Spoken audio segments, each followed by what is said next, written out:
What is your feel on this, Derek? From everything I've gathered, they're still lurking behind the scenes. Basically, I guess Deshaun has not waived coming to Philadelphia yet. But the Eagles have spent the offseason doing their due diligence on Deshaun Watson. They even sent people down to Houston a few weeks ago to further check up on him, find out information about him. They came away with, hey, he's a great guy. Now they're sitting back like a lot of teams are and waiting to see what happens. But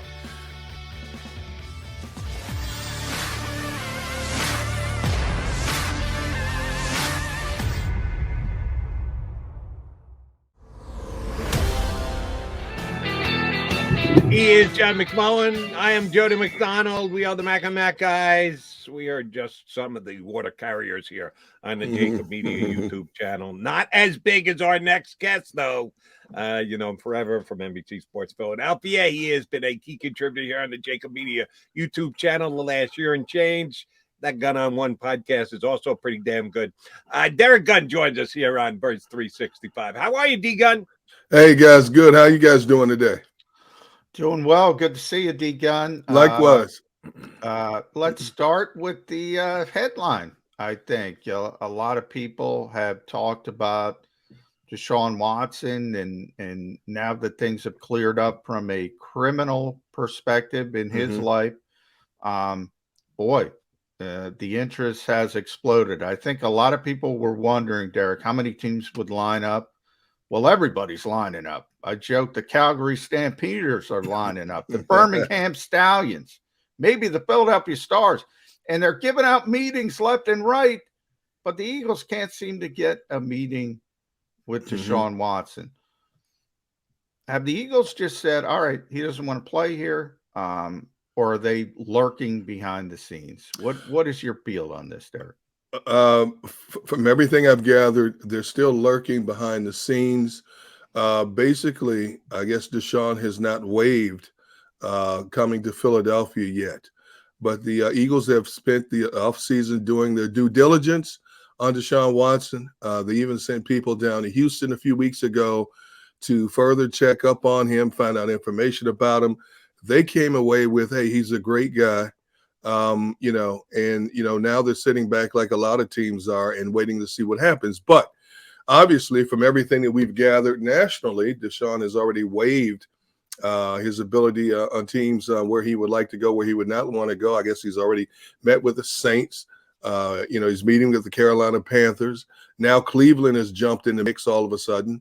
And I have not gotten confirmation that he has agreed to even talk to Philadelphia. That's not to say Philadelphia is out of the running right now. But I think they're not one of the front runners in this game as we sit here this moment. All right, and that's what I've been getting annoyed at the last couple of days here on the show, D-Gun. If he wants to go to the Saints because he's a Georgia guy and he likes the South better and it's not that bad a ride from Atlanta to okay, fine, for the geographical thing. If Carolina is where he went to school, so the Panthers would hold some kind of grip. Okay, I get that. What makes Cleveland better than Philadelphia? If he's going to sit down with Cleveland, why the hell can't he sit down with Philadelphia? Exactly. When I heard that, I'm like, wait a minute. Odell Beckham's gone. Jarvis Landry is gone. So two frontline wide receivers are no longer in the mix there. So what is the appeal for him to go to Cleveland? I have no idea at this point. And so the only people that really know that are his agent and himself. I don't know what connections he would have with the Cleveland Browns right now. I've been to Cleveland a number of times. Certainly, Cleveland is not more appealing than the city of Philadelphia in this region in general. Obviously, when it comes to a winning tradition, a rabid fan base, a knowledgeable fan base, a passionate fan base, Cleveland is not going to outdo Philadelphia in that arena as well. So for the life of me, I can't understand why he would agree to meet with the Cleveland Browns, a team that has historically had over 30 starting quarterbacks since 1999. And it looks like, from what we're hearing, Baker Mayfield sent out a heartfelt thank you to the Cleveland Brown fan base yesterday, talking about, he doesn't know what the future holds for him. He can only control one facet of his life. So I don't know if they've already given him indication that, hey, here's what we're doing. We're looking at somebody else. But I thought that was a little unusual for Baker to send that out at this particular time when just a month ago, the front office said we fully intend for Baker Mayfield to come back here and be our starting quarterback in 2022. But as we all know, front offices, they're all cloak and dagger. They never tell you the full truth about anything they're going to do anyway. Cleveland did bring in Amari Cooper, I will say that. And maybe there's some rock and roll Hall of Fame tickets, maybe a free pass there. That's about the only. But two things stood out to me there, D Gun, when you were saying that. One was rabid fan base in Philadelphia, and you're right, it's more rabid. Maybe could that be a problem? Dog pound's pretty good though. Don't dismiss the Cleveland faithful. No. Cleveland's a very good fan base. I'm not dismissing them one iota. You know, that could be a problem also. You go back to the Michael Vick era, and there was a good contingent of fans who did not want Michael Vick to come to Philadelphia because of his past dealings and doings. But once Michael Vick got here and started winning games and playing like the electric Michael Vick that we knew he could play, all of a sudden, a number of those fans turned and became, fans of his. And I understand why a portion of the fan base here would not want Deshaun Watson here. And if you look at social media closely over the past week or so, you've seen a number of people talking about how they rather not have Deshaun Watson come here because of what he's going through right now. And even though the judge down in Houston decided not to pursue further lawsuit against Deshaun Watson, there's some people that feel he's still going to be suspended. And to what degree? How many games would he sit out? Would it be 2? Would it be 4, 6, 8? We don't know yet because the league has not given us any indication whatsoever what the penalty may be. And so a lot of teams would have to take that into consideration. If we give up high draft picks for Deshaun Watson, he's out the first 6 or 8 games, and we start out like 2-6 or 1-7, and basically your season's over, fans are not going to be happy about that even whenever he comes back because, the playoffs are a far-fetched notion at that point. So, he's a great player. There's no question about that. Can change the complexion of a game at any given moment. But again, I don't know why he's still stonewalling Philadelphia at this time, but is embracing Cleveland. I don't care if Amari Cooper is there or not. What have the Cleveland Browns won any more than the Philadelphia Eagles historically in the last decade or so? So I just don't understand that, and again, I go back to what I had said earlier. I don't know what his connection might be there with the Cleveland Browns, but obviously it's something that that seems to pique his interest more so than coming here right now. Well, the second part, Derek, that you brought up that kind of rung true was your thoughts on Baker Mayfield. The Eagles have a unique luxury in the fact that, and I'll also give a lot of credit to Nick Saban because Miami went through this with Tua, who seemed to handle it very well from a mental standpoint. Whereas Cleveland goes and talks about a meeting and Baker's saying his goodbyes. Like he doesn't want to be part of it anymore. How big is that luxury to know Jalen Hurts is not going to be a shrinking violet? We said lurking in the background. If the Eagles don't get this done, they can be comfortable understanding that Jalen Hurts is mentally tough enough to just shrug it off and move forward. Is that fair to say?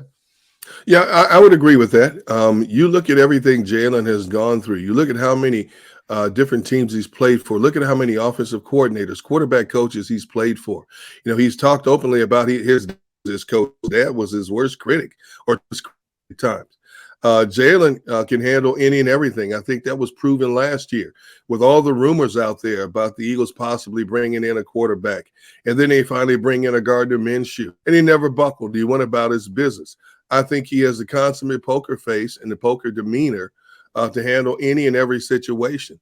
And, I said it on a number of platforms in the half of 2021 and this offseason that I fully expected, Jalen Hurts to be the Eagles starting quarterback in 2022.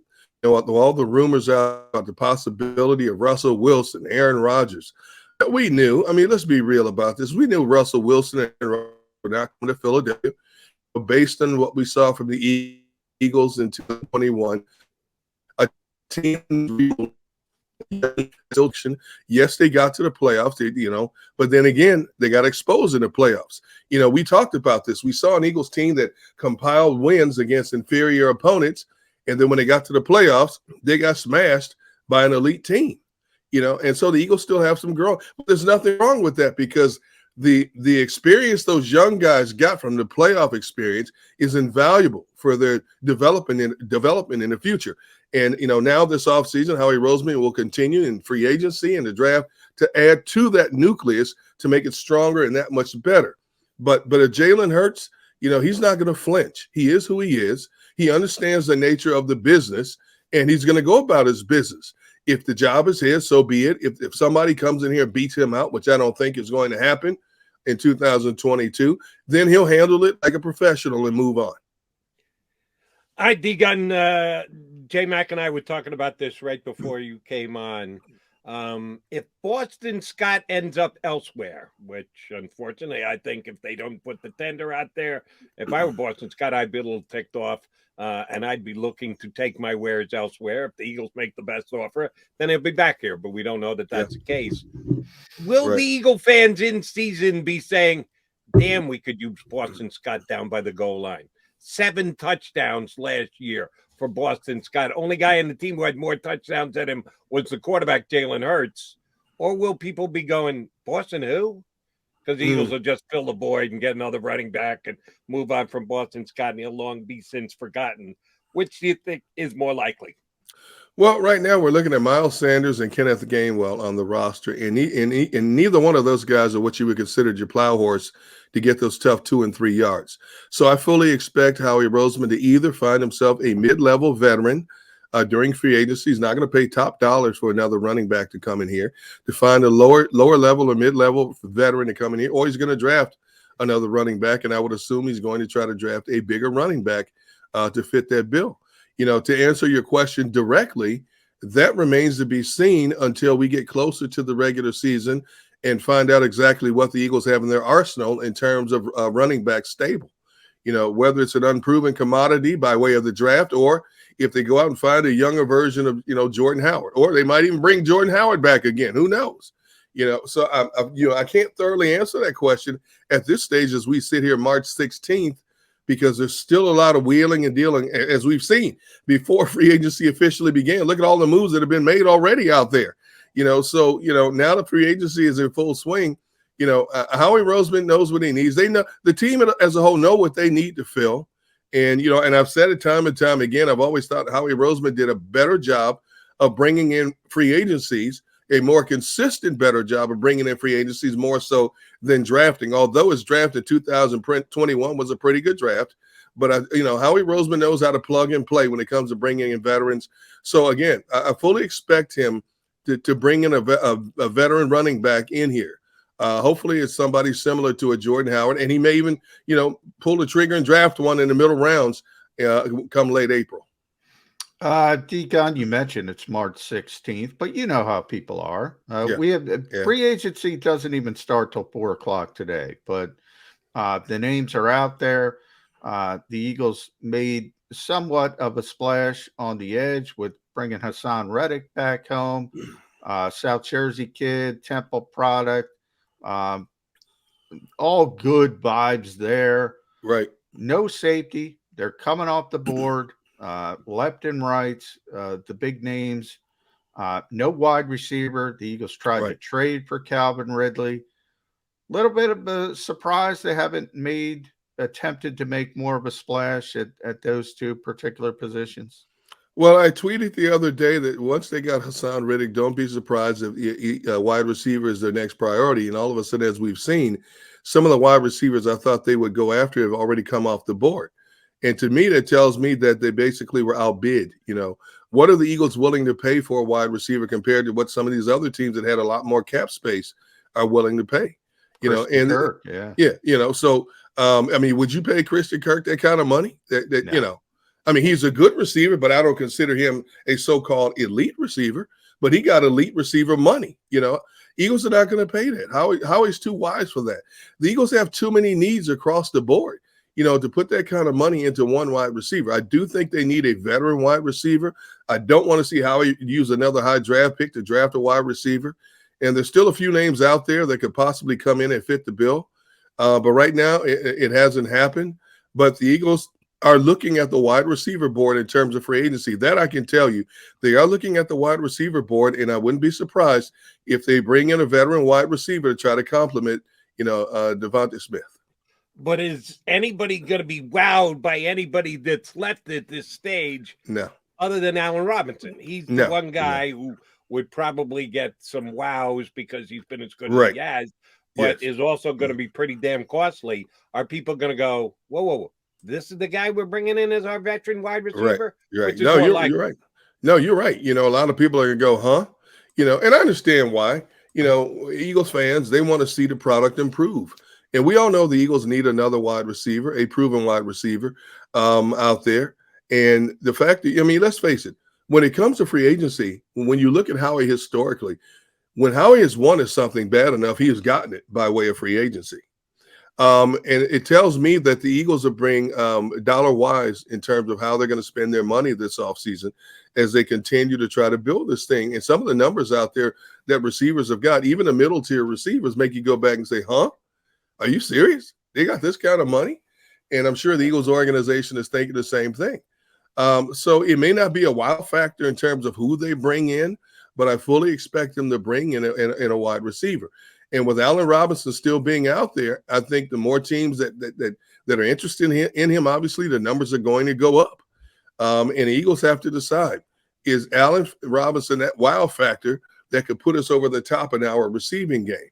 He's a great receiver. Unfortunately, he was stuck in a situation in Chicago where, you have a quarterback situation that didn't get to fully utilize all of his talents. But we've seen him have some games, upper tier type games that let you know that, man, this kid can play. If he's given the right quarterback, he can play. It comes down to now what the Eagles and other organizations want to spend in terms of bringing an Allen Robinson in there. All right. There's a philosophical question for you, D. Gunn. Philosophical, okay. From a roster building standpoint, we hear this all the time. You have a short window if you hit on the quarterback on his rookie deal. Right. Jalen Hurts right now scheduled to make $1.6 million at the quarterback position. He is your starter. That means you have more financial assets to build other parts of the roster. We look out to Los Angeles, a little bit different because Justin Herbert is a top 10 level pick, makes more money, but still cost effective from the quarterback position. You're not paying $35-40 million. Right. The Chargers go out there, they overpay Khalil Mack, they trade for him, they overpay for J.C. Jackson. They're building up around Justin Herbert. The Eagles, when they give their votes of confidence to Jalen Hurts, what do they say, D. Gunn? They say, we got to build up around Jalen Hurts. Isn't this the time to overspend? I get what you're saying about Howie Roseman discipline, and you don't want to overpay for Christian Kirk. I agree with that. But on the other hand, isn't this the time you should be overpaying? You have that short window with a cost-effective quarterback. Your thoughts just on the philosophical roster building of that? No, I agree with you. And we've known historically how he has overpaid in some cases for free agents. But in 2022, I'm not behind closed doors with him. I don't know what the mindset is. And I know fans are anxious. You see all the bodies that have been moving back and forth so far. I know fans are anxious. I'm sitting there anxiously waiting to find out exactly what this team is going to do next. I agree with you. Now's the time. The team was a little bit better off than we thought it would be as we watched them, wade through the waters of 21. We saw them with a little promise, and we still understand they need a safety. They need a cornerback. They need a little bit more depth at the offensive line. They still need a little bit more improvement at the linebacking situation. Maybe another edge rusher. We fully expect Brandon Graham to come back healthy in 2022, but let's face it, at 33, coming off a serious injury like that, as we all know, sometimes you don't regain that burst that you had, when you're 25, 26, it takes a little bit longer to heal up, and you wonder to what degree. Now, nobody's going to outwork Brandon Graham in terms of getting back to what he hopes will be that top-notch level, but we don't know. They still need some help in the edge rush. I like a Josh Sweat, but you can never have enough edge rushers, and because Jonathan Gannon doesn't like to blitz a lot, obviously he's going to have to rely on his 4 men up front to get home. So I don't know exactly what they're thinking behind closed doors. They got Hassan Reddick in here. That takes care of the edge rushing. The man has 23 and a half sacks in the last 2 seasons, and you can either play him at the Sam or you can play him down, put his hand in the dirt and let him come off the edge there. But they still need depth at positions as well. So I don't know exactly what the game plan is, what the mindset is for this organization in terms of filling out its roster by way of combination of free agency / the upcoming draft. D-Gun, one of the things I always highly respected about you was your ability to get a feel on the room, that you understood the personas in the Eagle locker room and how they fit and how they affected each other, as well as any other reporter in town. A little bit tough these last few years with COVID keeping all of you guys somewhat restricted, but I always thought you were great at that. John was talking earlier about Greg Ward coming back. I was kind of surprised that the Eagles did sign him, but John said, no, he's a good guy. They like him in the room, that he's got a good relationship with the other wide receivers. So Greg Ward's staying, but the 14 other Eagle free agents, none have signed elsewhere, by the way. Sorry, Jimmy Kempsey again. I keep apologizing, Jimmy Kempsey. The Eagles keep losing out on compensatory picks on any given snapshot moment that you look at. No one has signed any Eagle free agents just yet. Are there any guys on that free agency list that you go, all right, here's what you're going to have to make up on the field, but off the field, yeah, that might be a little bit of a hit to the locker room as well. Any guys on the Eagles free agent list this year that could be elsewhere that the Eagles would lose in the locker room with? Wow. I think it depends on what teams are looking for. If you look at the Eagles list, they're not like a top tier of type free agents. Very true. They're guys who are role fillers. And so those guys are not priorities right now. And I fully believe that the Eagles will get a few of them back. But it's also sit back, wait and see what offers you get out there. You know what? It's funny you asked me, Jody, that question, and I can't think of one that comes to mind where I just jump up and say, we got to have them back. We got to have this guy back. We got to have that guy back. Like when Malcolm left a couple of years ago, everyone knew. Rodney from a leadership standpoint, right? Yeah, but you know what, John? I don't disagree with you, but also I don't believe, and I hate to say this because I love Rodney McLeod, I don't think he was a player in 2021 that. No, I agree with that. Coming off that knee injury, again, here's a player that's getting a little bit older. I don't think he ever fully recovered from that. So, again, you could get younger and cheaper at the safety spot. I hate to say that.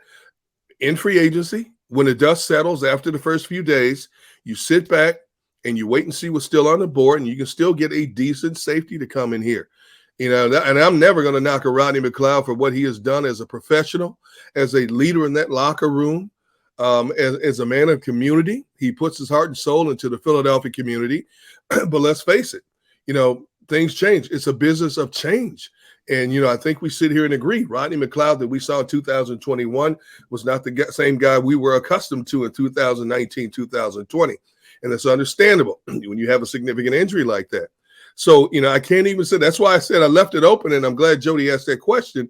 And as the names filter through my mind, I'm thinking there's not one that comes to mind where I say I have to have, at this particular time. Moving in another direction doesn't necessarily mean they're going to automatically be better, but it does help them free up some other money in case they want to do something later in free agency. And just to give Howie some credit, the guys that would have been wanted, he got done early. So Dallas Goedert was scheduled to be a free agent. Jordan Mailata, Josh Sweat, Avonte Maddox. So he identified those guys early, got them locked up. Right. And you could look at the Eagles are not going to lose sleep.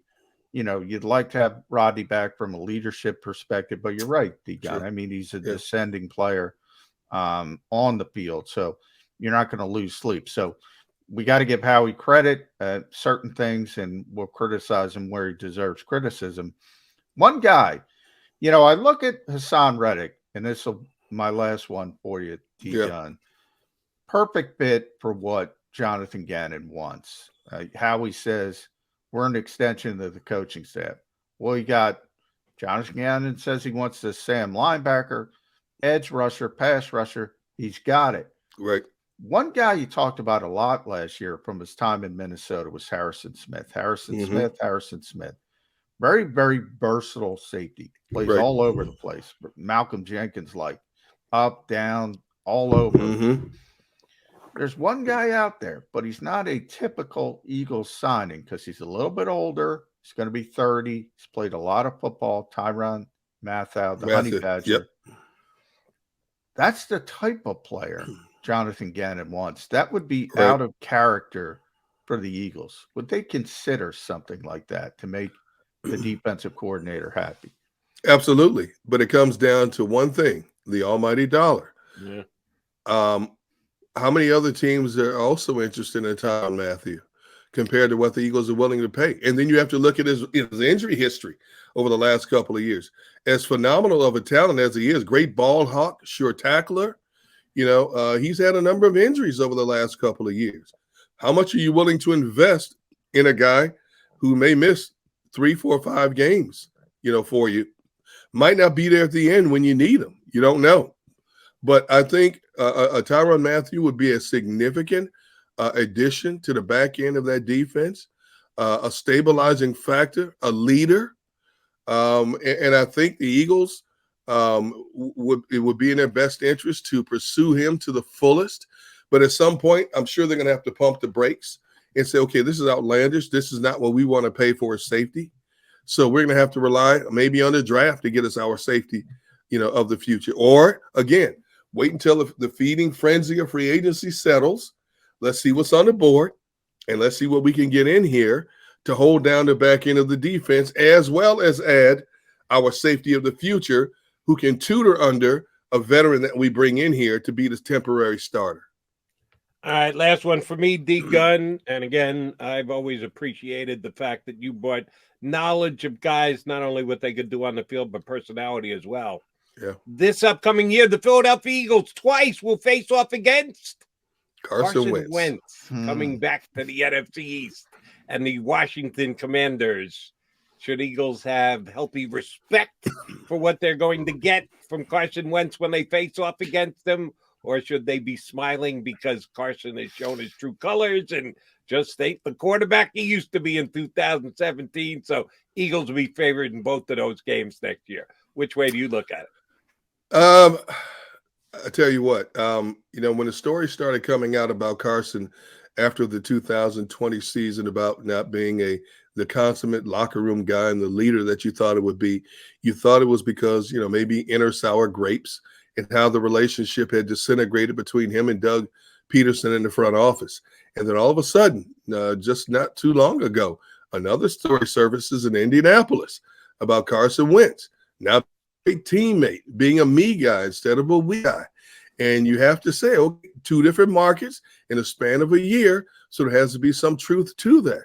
So now the Indianapolis Colts, who gave up a first-round pick, and Frank Reich, who basically made Carson what he was in 2017, have given up on Carson Wentz and sent him packing again to the Washington Commanders. Now, has Carson learned his lesson? I'm assuming there's a good deal of truth behind these stories that have come out about him. Carson is going to have to take a good long look at himself in the mirror and decide what he wants to be as a professional athlete and as a teammate. Carson Wentz basically cost the Colts a playoff spot in 2021 with his play down the stretch, especially the last couple of games. All they had to do was win one game, one of those 2 games, and they were in the playoffs. And I'm looking at Carson Wentz, the way he played. I'm like, what in the world is going on? And if he disintegrated in front of Frank Reich, is it Carson who is slowly declining? Or what is it? And so we're going to find out, because now he's going to play for Ron Rivera. I know it's nonsense coach like Ron Rivera. And it depends on what Rivera gets him in terms of pass catchers to go along with the Terry McLaurin that will help define. Washington's defense is not bad. They just lost Brandon Scherf, who was one of their Pro Bowl offensive linemen. So now they've got a hole in the picket fence, so to speak, up front. How are they going to fill that void? So I would say right now, when you look at the two teams stacked up, if I'm the Eagles, I'm thinking I can't wait to see Carson Wentz. And I guarantee you there are a few guys in that Eagles locker room that are looking forward to getting a couple of shots on Carson a couple of times this season. I will say Fletcher likes Carson a lot, which, well, they have a common bond. They love to hunt, and fish and stuff like this. So they have a common bond. Yeah. He might take it easy. I'm not sure about everybody else. You're telling me Fletcher won't fall on top of him. Okay. As long as you get him to the ground, Fletcher. And Fletcher's got to be here. Right. Trade. We didn't get the potential trade, but we'll get to that another day. D Gunn at Real D Gunn. Right here, JAKIB Media everywhere. Gun on One podcast, one of the best in the business. Wisconsin's own. And now you claim Delaware. We had Martin Frank on earlier. Big Delaware day for us. Hey, we're just good old country folk down here. Which means he'll be out grilling later on this afternoon. D-Gun, always a pleasure, buddy. Thanks much. We'll hit you back up in a couple of weeks. Thank you, guys. You guys have a great day. Derrick Gunn, JAKIB Media's own Eagles post-game show. You can catch him here on the channel all the time. We are glad he jumped on with us today here on Birds 365. All right, got to take our final time out, but then when we come back, we will officially put a bow on the show.